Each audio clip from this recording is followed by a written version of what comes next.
world. And it's very exciting as someone who's a part of it, and it's an exciting moment to be alive, but it is certainly a dangerous one. You know, they say the most dangerous time for a woman to leave the most dangerous time for an abused woman is when she tries to leave. Yeah. Right? Like that's when he might kill you.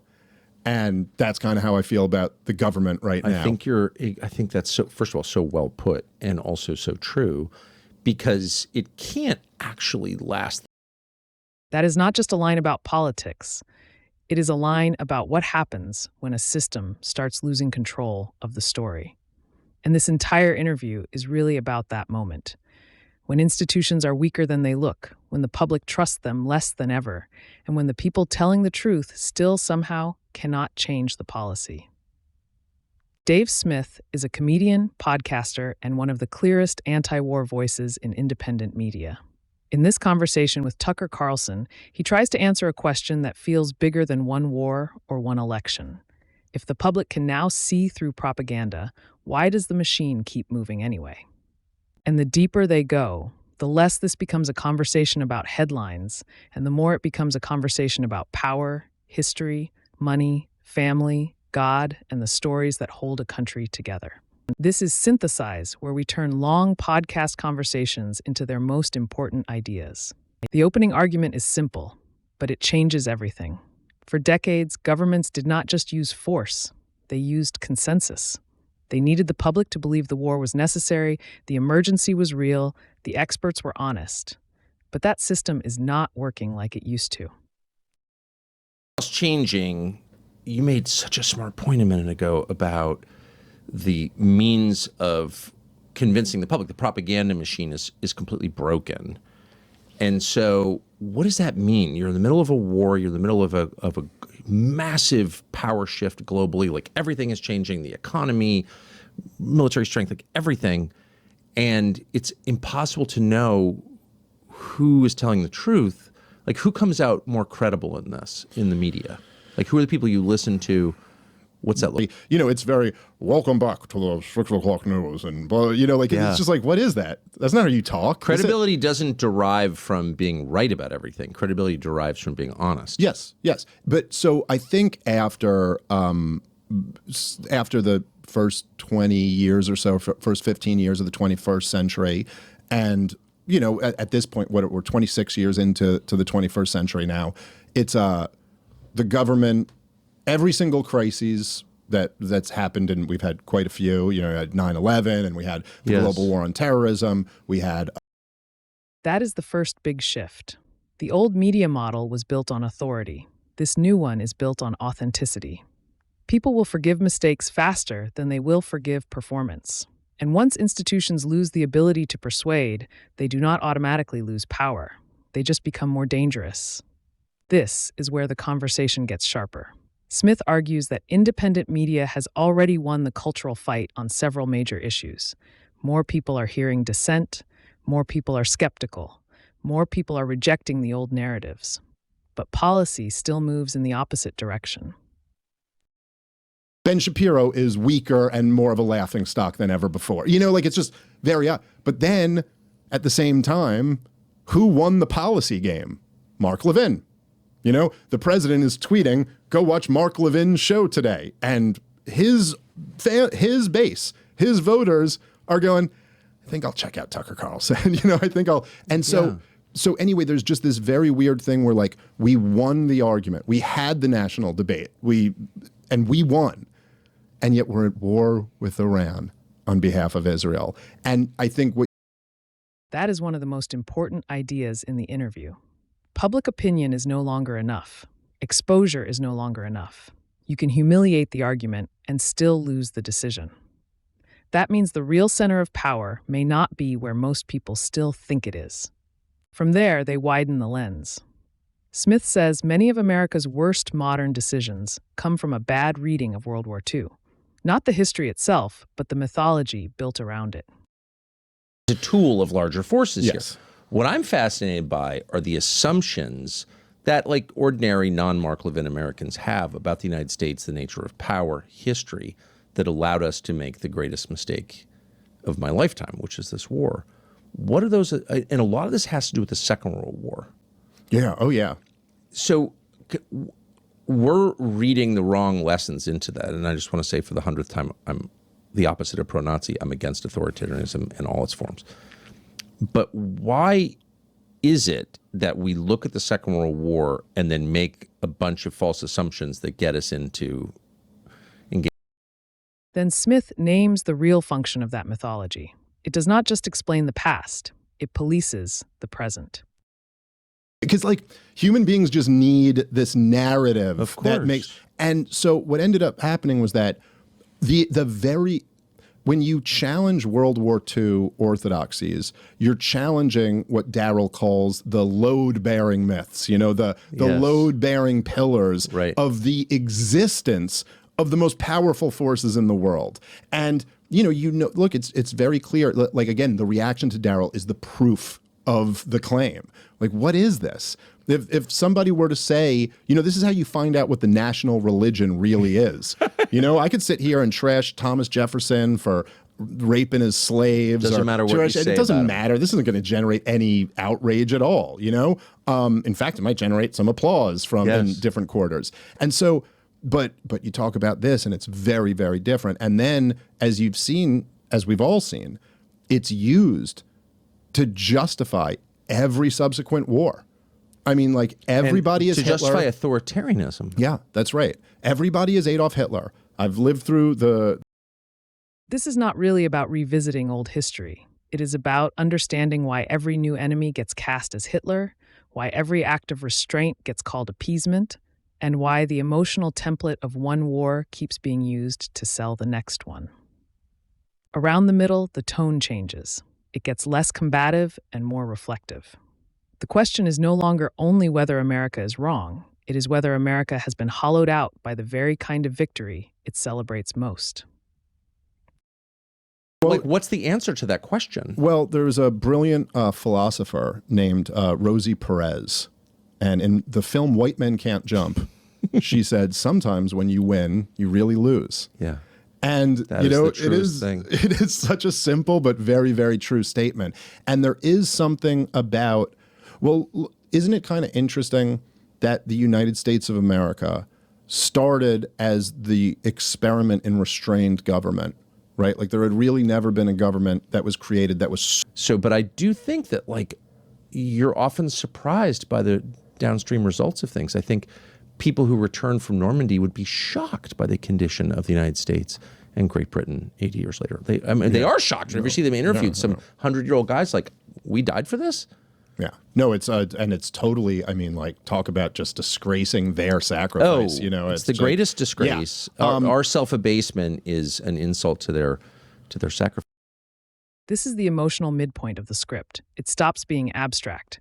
The question becomes, what did all that sacrifice actually preserve? A country can win wars and still lose its character. It can defeat enemies abroad while becoming unrecognizable at home. Next, they return to causality. One of the recurring frustrations in the interview is that Americans are encouraged to experience consequences without context. Violence appears, hatred appears, instability appears, but the chain that produced it is hidden. Before it got answered with, they hate it. When 9/11 happened, the average Joe Sixpack American went, why do they hate us? That's how ignorant we were of our own position in the world. We didn't even know there was a beef. You go, what are we talking? We thought Bill Clinton was the time of peace and prosperity. That's what Americans considered that time, the time of peace. Iraqis did not consider that a time of peace.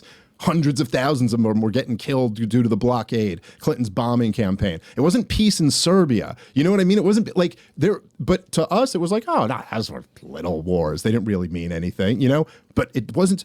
Now, all you got to do is ask that question. And I'm sure it's almost. No, I think they've been prevented from knowing. Yeah, that's right. That, actions have reactions. Well, that's why, the term blowback that was coined by the CIA and what they described it as was it's not just like we do a thing and then there's a reaction to it. It's that we do a covert thing and then there's a reaction to it. And then the American people have no idea what this is even in response to. Right. It's just like, whoa, out of nowhere, these guys attacked us. And, when that. But we're going to need a police state to protect. That distinction matters. Blowback is not just reaction, It is reaction stripped of memory. The public gets the fear, the crackdown, the panic, but not the backstory, and that keeps the cycle alive because people are never allowed to understand what produced the danger in the first place. Later in the interview, the focus shifts from war to daily life. This is one of the smartest moves in the whole conversation because it translates empire into something ordinary people already feel, a life that no longer adds up. To just like point that out to people, that it's like, no, this is the thing is that we cannot afford. Here's the real hard, honest truth that Americans don't want to hear, or at least maybe the first part they want to hear. People are okay with me saying this. We can't afford the world empire. We can't afford it. We don't have the money for it. We're pretending we have it. We're just devaluing our currency and therefore, by the way, destroying young people's lives. Nowadays, I know a bunch of young people, like in my family and friends, who are literally like good people, go to work every day, make $70K a year. And they're like, how am I going to settle down and start a family, No dude? chance. I mean, like the average house around. This is where foreign policy stops sounding distant. It is not just bombs and bases. It is the cost of a home. It is the delay of marriage. It is the quiet humiliation of doing everything right and still feeling locked out of adulthood. Smith's point is that decline is not theoretical. It is already in the math of ordinary life. And yet, buried inside that diagnosis is a sliver of hope. If empire is becoming unaffordable, maybe the collapse of that illusion could force a return to reality. That's what'll happen. But we're definitely not going back to where we were a month ago. We know that. So what are the upsides? Well, one upside is you might wind up at some point with presidents who want to run the United States. No president wants to run the United States because why would you want to run the U.S. when you can run the world? Yeah. By the way, you don't know the people you manage when you run the world. They don't like come to your office and complain about your treatment of them. It's like there's no cost. It's all upside. You're the king of the world. I don't think future presidents will have that option. And so maybe we'll get people who are like, LaGuardia Airport smells. The Miami airport is like an atrocity. Maybe we should fix that. Don't you think? Yeah. Well, maybe this will cause like a reorientation back to what matters. It sounds almost funny, but that is the point. Reality is local. A functioning country should care about airports, streets, schools, families, and wages before abstract prestige abroad. When empires weaken, nations sometimes remember what they are for. The back half of the interview becomes more personal. This is where the conversation stops asking what is broken and starts asking what could replace it, not just politically, but spiritually. 43 years, I haven't learned much in life. One thing I have learned for certain is that if your highest goal in life is your own pleasure, you will be a miserable, miserable human being. Yeah, well, I've learned that. I've learned that too. So as you look around at 43, among people you know who are your age, grew up in the same world you grew up in, how many are thinking about the existence of God right now? I think a lot more than ever were. Did you ever know kids. any religious people growing up? Yeah, I mean, I knew some, but it was very, very few. And I certainly think that one of the things I really focus on as a father, and I have little kids, but I will focus on this more over the years, is like instilling the idea of purpose, instilling the idea of like God, and not just God, but like what that represents, that like, hey, you're here, we're all here in this life together. This life is a little bit of a mystery. We don't know everything about it. That's exactly but right. We do know that like other people exist too, as we exist, and human beings we have this amazing capacity to be demonic or angelic. Yes. That may be the deepest turn in the whole interview. Once institutions lose legitimacy, people do not just need better politics. They need a better answer to the question of what a life is for. If pleasure cannot hold a person together and ideology cannot either, then purpose becomes a survival issue. By the end, the conversation moves into a darker place. What happens when the public no longer believes the official story on anything? Not war, not assassination attempts, not elite scandal, not who really has power. So we have a whole infrastructure designed to answer complex questions like that, Dave. But also, by the way, how about I have the courtesy of not advocating for wars that I'm not willing to fight in myself. That's my professional courtesy. But I think That is a much better standard. Well, who spends? I mean, what type of person? And look, but he kind of went away, didn't he? I mean, Douglas Murray was like, I took him seriously. By the way, I knew him well, and information from a guy almost off the street. We showed that it was real. Always skeptical of this stuff, very skeptical, but it turns out this was actually from Thomas Crooks's YouTube account. And the FBI had claimed that this didn't exist. Well, of course, they knew it existed. So then the question becomes, well, why are they, since the man is dead in this sole shooter crime, there's a lone gunman and the lone gunman's gone, why would we hold back anything, any evidence we have? But they did. And that would include video surveillance of the shooting range where he trained to shoot. It's a pretty good shot, over 100 yards with a .223. I shoot a .223. That's like, all these SEALs are like, oh, that's nothing. But like for a non-SEAL, right. It's a decent shot. So there's videotape from the shooting range. Did he train alone? Who was with him? Never been released. And the investigation was shut down. So what does that mean? I don't know. But my interpretation of the whole thing, I tweeted this once, but I was saying it tongue in cheek, but I kind of meant it sincerely, that I used to speculate that Jeffrey Epstein worked for Mossad. And after the files came out, it's looking a lot more like the Mossad worked for Jeffrey Epstein. Exactly. I mean, I did not think he was the Rothschilds guy. I didn't realize that, And so, like, this thing is a gigantic conspiracy. It's an interesting, limited look into how power really works.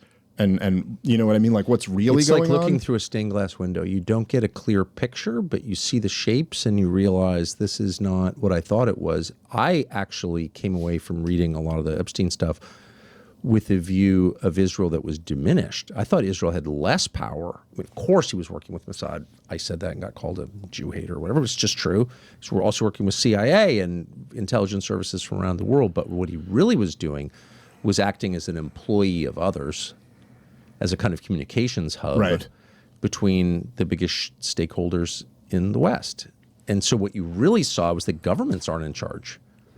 There's no meaningful nation state with full sovereignty. Like that's just not a thing. There's a suprastructure. Whether you agree with every claim in this section or not, the emotional truth underneath it is unmistakable. Trust has collapsed because institutions keep behaving like transparency is optional. And when people stop believing the visible structure of power, they start searching for the invisible one.